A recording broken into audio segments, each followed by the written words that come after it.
Bismillahirrahmanirrahim. Assalamu alaikum. Today we are going to discuss our last topic, importance of equilibrium constant. अगर आपके पास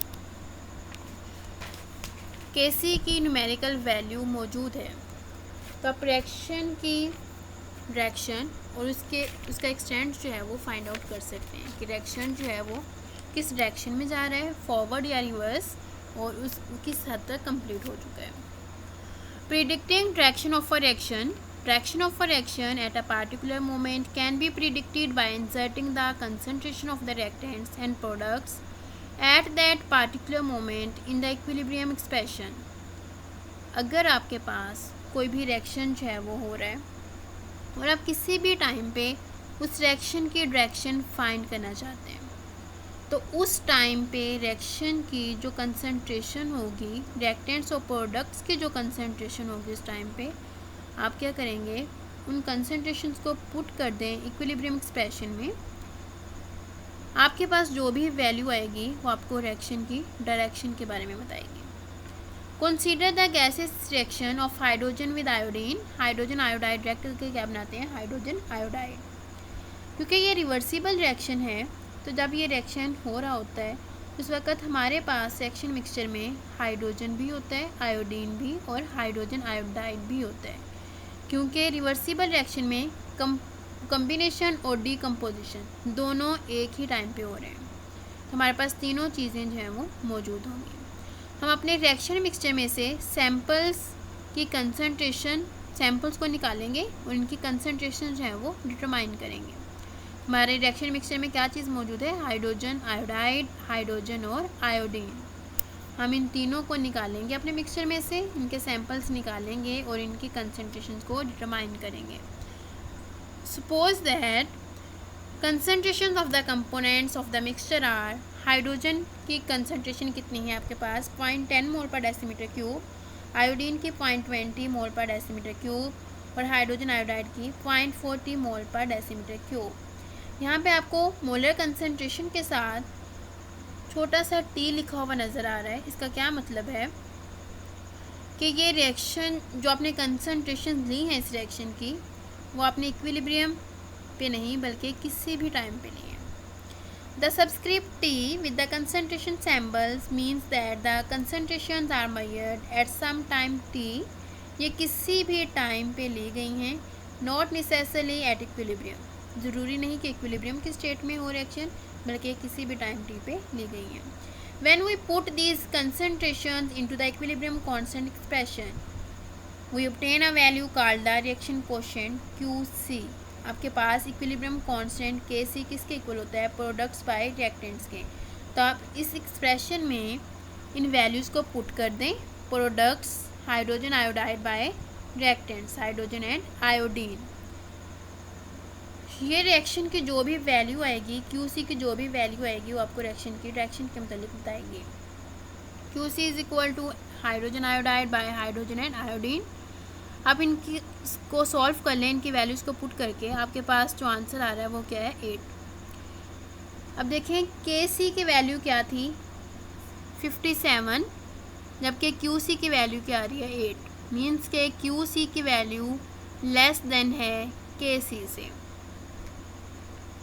As the numerical value of QC is less than Kc, the reaction is not at equilibrium. हमारा reaction जो है वो equilibrium की state में नहीं है. अगर आपके पास QC और KC की वैल्यू इक्वल होगी तो रिएक्शन जो है वो इक्विलिब्रियम में होगा, अदरवाइज रिएक्शन जो है वो इक्विलिब्रियम में नहीं है.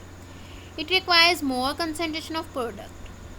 क्योंकि QC की वैल्यू बहुत कम है, जिसका क्या मतलब है कि अभी आपके पास लार्ज अमाउंट में रिएक्टेंट्स मौजूद हैं और प्रोडक्ट्स की अमाउंट जो है वो नेग्लिजिबल है.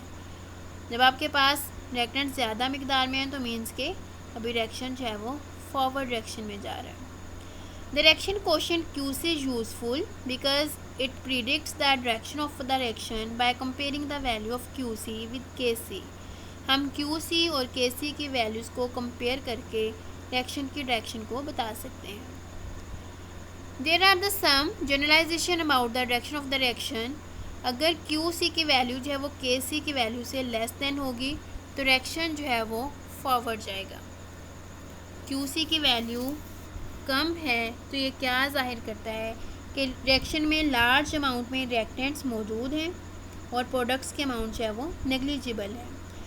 अगर QC की वैल्यू लार्जर देन है KC की वैल्यू से, it shows that there are products in high amount, जबकि रिएक्टेंट्स जो हैं वो नेग्लिजिबल अमाउंट में। और अगर KC और QC की वैल्यू इक्वल होगी तो मीन्स के हमारा रिएक्शन जो है वो इक्विलिब्रियम स्टेट में है। ये तो हो गई रिएक्शन की डायरेक्शन की बात। कौन इसे प्रिडिक्ट कर रहा है? KC और QC की वैल्यू अगर हम कंपेयर करें तो हम रिएक्शन की डायरेक्शन के मुतालिक बता सकते हैं। Predicting extent of a reaction, reaction की एक्सटेंट को प्रिडिक्ट करना कि रिएक्शन जो है वो किस हद तक कंप्लीट हो चुका है। अगर आपके पास वही इक्विलिब्रियम कांस्टेंट की न्यूमेरिकल वैल्यूज़ मौजूद हैं और आप जानना चाहते हैं कि रिएक्शन जो है वो किस हद तक कंप्लीट हो चुका है, तो हम क्या करेंगे, वही जो है दोबारा फिर से KC की वैल्यू, KC के एक्सप्रेशन में वैल्यूज़ को पुट करेंगे। Large numerical value of KC, the large value of KC indicates that at equilibrium position the reaction mixture consists of almost all products and reactants are negligible। अगर KC की amount जो है वो large है तो इसका क्या मतलब है कि आपके पास हाई अमाउंट में प्रोडक्ट्स मौजूद हैं, जबकि रिएक्टेंट्स जो हैं वो बहुत कम अमाउंट में। In fact it measures how far a reaction proceeds before establishing equilibrium state. ये आपको ये भी बता सकता है कि रिएक्शन जो है वो किस हद तक कंप्लीट हो चुका है। The reaction has almost gone to completion, क्योंकि यहाँ पे लार्ज अमाउंट में प्रोडक्ट्स हैं और रिएक्टेंट्स जो हैं वो बहुत नेग्लिजिबल अमाउंट में हैं, तो हमारा रिएक्शन जो है आलमोस्ट कंप्लीट है। इसी तरह से अगर KC की वैल्यू जो है वो स्मॉल होगी, when the KC value of reaction is small it indicates that the equilibrium has established with the very small conversion of reactants to product. अगर KC की वैल्यू कम है तो ये शो करता है कि अगर मज़ीद थोड़े से रिएक्टेंट्स प्रोडक्ट में चेंज हो जाएं तो रिएक्शन जो है वो इक्विलिब्रियम स्टेट में आ जाएगा। KC की लार्ज अमाउंट क्या शो करती है कि हाई अमाउंट में प्रोडक्ट्स मौजूद हैं, जबकि रिएक्टेंट्स के अमाउंट जो है वो नेग्लिजिबल है। जबकि KC की स्मॉल वैल्यू क्या शो करती है कि रिएक्टेंट्स जो हैं वो प्रोडक्ट्स जो हैं वो